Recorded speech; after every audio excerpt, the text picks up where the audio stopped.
ఓం మహాగణాధిపతయే నమః. ఓం గురుభ్యో నమః. ఓం శ్రీమాత్రే నమః. అరుణాం కరుణాతరంగితాక్షీం ధృతపాశాంకుశపుష్పబాణచాపాం అనిమాదిభిరావృతాం మయూకైః అహమిత్యేవ విభావయే భవానీ. శ్రీమాత్రే నమః. ప్రేక్షకులకి ఆ లలితాంబిక అమ్మవారి యొక్క అనుగ్రహం పరిపూర్ణంగా కలగాలని స్ఫూర్తి కోరుకుంటూ మనం ఈరోజు రవికుజులు కలుస్తున్నారు. ఎప్పటి నుంచి అంటే నవంబర్ 17వ తేదీ నుంచి. ఆల్రెడీ ఇప్పుడు ప్రజెంట్ మనకి కుజుడు వృశ్చిక రాశిలో ఉంటూ రవి వచ్చి 17వ తేదీ నుంచి కలుస్తూ 20 రోజుల పాటు వాళ్ళిద్దరూ అక్కడ కలిసి ఉంటారు. దాని తర్వాత ఎప్పుడైతే 7వ తేదీకి మారిపోతున్నాడో ఆ యొక్క కుజుడు వృశ్చిక రాశి నుంచి ధనస్సు రాశిలోకి, దాని తర్వాత అక్కడ బుధుడు కూడా ఎంటర్ అయ్యి బుధ శుక్రులు కలిసి ఉంటారు వృశ్చికంలో రవితో పాటు. మరి ఈ యొక్క గ్రహస్థితిని అనుసరించి ద్వాదశ లగ్నముల వారికి, లగ్నం తెలియని వారు రాశి వారికి ఏ విధంగా ఉండబోతుంది, ఏ విషయాల పట్ల జాగ్రత్త వహించాలి అనేటువంటి అంశాలను చెప్తుంది నేనైనప్పటికీ కూడా చెప్పిస్తుంది సాక్షాత్ లలితా అమ్మవారిగా భావిస్తూ ఒక్కొక్కటిగా మనం తెలుసుకుందాం. కర్కాటకం వారి కనుక చూసుకున్నట్లయితే మీకు పంచమ స్థానంలో ఈ రవికుజల యొక్క కలయిక జరుగుతుంది. పంచమ స్థానం ఇది 17వ తేదీ నవంబర్ నుంచి 7వ తేదీ డిసెంబర్ వరకు ఉంది. ఈ కాంబినేషన్ గుర్తుపెట్టుకోండి. ఎప్పుడైతే ఈ కాంబినేషన్ ఇక్కడ ఉందో ఇది ఇచ్చేటువంటి రిజల్ట్ ఏమిటి?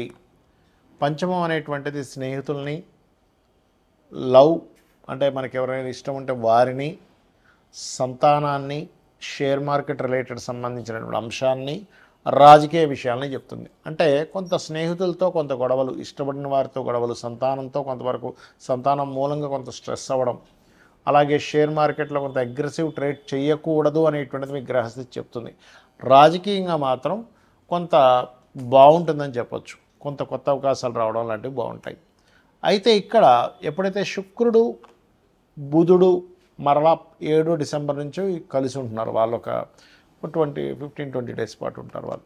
అయితే ఈ కాంబినేషన్ ఎప్పుడైతే ఉందో ఇది ఆ సెవెంత్ తర్వాత అంతా డిసెంబర్ 7th తర్వాత కళారంగాలలో ఉండేటువంటి వారికి కొత్త కొత్త అవకాశాలు వచ్చేటువంటి యోగం కలిగింపజేస్తుంది అక్కడ.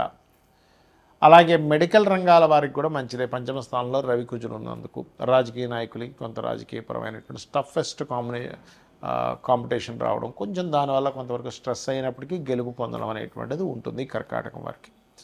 అయితే ఇక్కడ మీరు అర్థం చేసుకోవాల్సిన అంశం ఏమిటంటే ఈ 2వ అధిపతి వెళ్ళి పంచమంలో ఉన్నాడు. అంటే క్రియేటివ్ మూలంగా ధనయోగం ఇస్తుంది. కానీ ఈ ధనయోగం పరిపూర్ణంగా మీకు యాక్టివ్ అవ్వాలి అంటే నవగ్రహాల్లో ఉండేటువంటి కేతు, శని, రాహు గ్రహాల దగ్గర దీపారాధన చేయండి.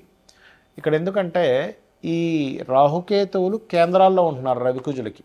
సో ఈ కేంద్రాల్లో ఉండే గ్రహాలు కనుక నెగటివ్ ట్రిగర్ ఇవ్వకుండా మనం కనుక రెమెడీ చేసుకోగలిగితే ఖచ్చితంగా వీళ్ళకి ఏదైతే ఫైనాన్షియల్గా అనుకోండి, ఆలోచన విధానంలో, ఎందుకంటే ఇప్పుడు పంచమంలో ఉన్నప్పుడు ఏంటంటే ఆలోచన మీద ఎక్కువ ప్రభావం చూపిస్తూ ఉంటుంది. కొంచెం అగ్రెసివ్గా ఆలోచించడం అనేది తగ్గుతుంది. ఎప్పుడైనా ఎవరి జన్మజాత చక్రంలో అయినా ఈ అగ్రెసివ్ని ఇచ్చేటువంటి ప్లానెట్స్ కలిసి ఉంటాయి, అంటే రవికుజులు కలిసి ఉంటే ఎటువంటి ఫలితాలు, దానికి పరిహారం ఏమిటి, అదేవిధంగా శుక్రబుధులు కలిసి ఉంటే వాళ్ళకి కలిగేటువంటి ఫలితాలు ఏమిటి, దానికి తీసుకోవాల్సిన జాగ్రత్తలు ఏంటి తెలుసుకుందాం. సహజంగా ఏంటంటే 2 గ్రహాలు అంటే ఉష్ణాన్ని కలిగినటువంటి గ్రహాలుగా చెప్తారు. అగ్రెసివ్ ప్లానెట్స్ అంటారు వీటిని. అంటే ఇది కనుక లగ్నానికి వస్తే వాళ్ళకి కొంచెం ఎమోషన్గా ఎక్కువగా ఉంటుంది. 3వ స్థానానికి వస్తే ఎక్కువ ధైర్యసాహసాలు ప్రదర్శిస్తారు. అది ఏ స్థానంలో ఉంటే ఆ స్థానాన్ని అగ్రెసివ్గా అది ట్రిగర్ చేస్తూ ఉంటుంది. అంటే ఏంటి, 2వ స్థానంలో ఉంది కుటుంబంతో తెలియని ఘర్షణలు, 3వ స్థానంలో ఉంది విపరీతమైన ధైర్యం కాకపోతే అన్నదమ్ములతో గొడవలు, 4లో ఉంది కొంత భూ సంబంధించిన విషయాల్లో కలిసి రావడము ప్లస్ గొడవలు ఉంటాయి, 5లో ఉంది సంతానంతో ఘర్షణ లేదా ప్రేమ వ్యవహారాలతో విషయాలు, 6లో ఉంది శత్రువుపై విపరీతమైన విజయాన్ని పొందుతాడు, 7వ స్థానంలో ఉంది బాగా స్ట్రాంగెస్ట్ పర్సనాలిటీ ఉన్నటువంటి జీవిత భాగస్వామి రావడం జరుగుతుంది, అష్టమంలో ఉంది యాక్సిడెంట్స్, 9లో స్థానంలో ఉంది తండ్రి చాలా అగ్రెసివ్గా ఉండడం లేకపోతే తండ్రి పట్టుదల ఎక్కువగా ఉండడం, 10వ స్థానంలో ఉంది. వీళ్ళు ఎక్కడైతే జాబ్ చేస్తారో అక్కడ లీడర్గా నిలబడతారు, కానీ అక్కడ ఎంతో కొంత స్ట్రెస్ మిమ్మల్ని వెంటాడుతుంటుంది. 11 అయితే ఆల్ సక్సెస్ ఉంటుంది, రాజకీయంగా కానివ్వండి, మెడికల్ పరంగా కానివ్వండి. అలా 12వ స్థానంలో అంటే వివాహ జీవితం మీద ఎఫెక్ట్ చూపిస్తుంది. ఇది రవికుజులు ఉంటాయి. మరి దీనికి ఏం చేయాలి? ఒకటే గుర్తుపెట్టుకోండి, ఓవర్గా ట్రిగర్ అవుతుంది 2 ప్లానెట్స్ కలిసి, అదే మెయిన్గా వీళ్ళకి ప్రాబ్లమాటిక్ అవుతుంది. ఒక ఈగో తెలియకుండానే అందరూ మిమ్మల్ని ఒక ఈగో పర్సన్గా చూస్తున్నాడు. మీలో నిజాయితీని ఇచ్చేటువంటి గ్రహాలు నిజంగా చెప్పాలంటే అవి రవికుజ కాంబినేషన్ ఈజ్ నిజాయితీని ఇచ్చే గ్రహం. కానీ అవతల వాళ్ళకి అది ఈగో అండి, ఇతని కోపం ఎక్కువండి, ఈగో ఎక్కువండి, అమ్మో ఇతనితో మనం పడలేమండి అనేటువంటి స్థితికి కూడా తీసుకెళ్తుంది. బట్ కొంతమందికి అది కూడా ఉండదని నేను చెప్పట్లేదు. కానీ ఇది నిజాయితీని ఖచ్చితంగా ఉండాలనేటువంటి కాంబినేషన్. ఒకవేళ మీ జన్మజాతకంలో ఇలా ఉంది, దాని ద్వారానే కొంచెం నేను అగ్రెసివ్ అవుతున్నాను, అవతల వాళ్ళు నా వాళ్ళు ఇబ్బంది పడుతున్నారు అనుకునేటువంటి వారు దీనికి చక్కటి రెమెడీ ఒకటి ఉంది. ఏమిటది? చక్కగా మీరు గంధము కలిపినటువంటి నీటితో శివునికి అభిషేకం చేయడం. రెండవది, సూర్య నమస్కారాలు చేస్తూ సుబ్రహ్మణ్యేశ్వర స్వామిని సూర్యభగవానుల్లో మనం దర్శించడము. అంటే సుబ్రహ్మణ్యేశ్వర ప్రతి ఎనర్జీ సూర్యుల్లో ఉందని చెప్తుంది మనకు శాస్త్రం. అలా చేయడం. అలాగే మరొక విషయం ఏంటంటే గోవులకి క్యారెట్స్, గోధుమ రవ్వ ఆది మంగళవారాలు తినిపించడం. రావి చెట్టుని బ్రహ్మ విష్ణు రుద్రుల యొక్క స్వరూపంగా చెప్తూ ఉంటారు.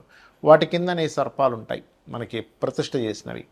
అక్కడికి వెళ్ళి చక్కగా మీరు ప్రదక్షిణం చేసుకొని ఒక రాగి చెంబులో వాటర్ తీసుకొని అందులో పసుపు కుంకుమ గంధం కలిపి చిటికెడు వేసి కలిపి ఆ చెంబు పట్టుకొని ప్రదక్షిణం చేసుకొని వాటి మీద కనుక మీరు అభిషేకం చేసినట్లయితే చాలా అంటే చాలా మటుకు కంట్రోల్ అవుతుంది. దీంతోపాటు రుద్రాక్ష ధారణ చేయండి. ఎన్ని ముఖాలు చేయాలి ఏమిటంటే అది ఎన్నో భావంలో ఉంది, అన్ని ముఖాలు చేయండి. అంటే ఒకటో భావంలో ఉంది భద్రాక్ష దొరుకుతుంది చంద్రాకారంలో, రెండో భావంలో ఉంది 2 ముఖాలు, మూడో స్థానంలో ఉంది కాంబినేషన్ 3 ముఖాలు, 4వ స్థానంలో ఉంది 4 ముఖాలు. అలా 12 భావాలకి 12 ముఖాలు మీరు ధరించవచ్చు. అంటే 12 స్థానాల్లో ఎక్కడుంటే అన్ని ముఖాలు ధరించడం ద్వారా మీకు చాలా కంట్రోల్ అవుతుంది. ఎందుకంటే ఈ కాంబినేషన్ బీపీని కూడా పెంచుతుంది, గుర్తుపెట్టుకోండి. ఇక అలాగే మరొక విషయం ఏంటంటే ఇక్కడ గమనించినట్లయితే మీకు బుధ శుక్రుల గురించి మనం మాట్లాడుకున్నాం. బుధ శుక్రులు అంటే ఏంటంటే వాళ్ళకి తెలివితేటలు చాలా బాగుండడం, మాట్లాడేటప్పుడు చాలా సున్నితంగా మాట్లాడటం, చాలా అంటే ఆహ్లాదకరంగా వాళ్ళ యొక్క వాయిస్ అనిపించడం అనేటువంటిది జరుగుతూ ఉంటుంది, గుర్తుపెట్టుకోండి. అలాగే మరొక విషయం ఏంటంటే ఇక్కడ గమనించినట్లయితే ఈ బుధుడు శుక్రుడు అంటే కమ్యూనికేషన్స్ కారకుడు. అదేవిధంగా ఈ బిజినెస్ కారకుడైన బుధుడు ఎప్పుడైతే శుక్రుడితో ఉంటాడు మీ జన్మజాతకంలో కనుక అది ధనయోగాన్ని ఇచ్చే కాంబినేషన్లో ఉంటే మీకు ఖచ్చితంగా ఆర్ట్స్ రిలేటెడ్, ఫ్యాషన్ రిలేటెడ్, అందానికి సంబంధించింది, బట్టలకు సంబంధించింది, కార్లకు సంబంధించి అంటే వెహికల్కి సంబంధించినవి వాటి మూలంగా మీరు బిజినెస్లో డెవలప్ అవుతారని మీరు అర్థం చేసుకోవాలి. అయితే దీనివల్ల ఏంటంటే మంచి స్నేహితులు కూడా ఉంటారు. అదేవిధంగా స్నేహం మూలంగా కొంతవరకు మీకు ఫైనాన్షియల్ గ్రోత్ కూడా పెరుగుతూ ఉంటుంది, ఇలా చెప్పుకోవచ్చు. కాకపోతే ఇది పాపకత్తెరలో ఉందా, శుభకత్తెరలో ఉందా, అసలు దీని కండిషన్ ఏమిటి, ఇది ఎలాంటి ఫలితాలు ఇస్తుంది అనేటువంటిది మీ పర్సనల్ చార్ట్లో ఉంటుంది. కాబట్టి ఇది ఒకవేళ ఈ కాంబినేషన్ ఉందండి అంతగా నేను రాణించట్లేదంటే ఇట్స్ వెరీ క్లియర్ పాపకత్తెరలో ఉందని తెలుసుకొని దానికి బ్యాక్ పోర్ట్ఫోలియోస్ ఏ ద్వారా వచ్చాయో తెలుసుకొని అది ఏ రకంగా నెగిటివ్ ట్రిగర్ ఇస్తుందో తెలుసుకొని దానికి దానం ఇచ్చుకున్నా కూడా క్లియర్ అయిపోతుంది. శ్రీమాత్రే నమః.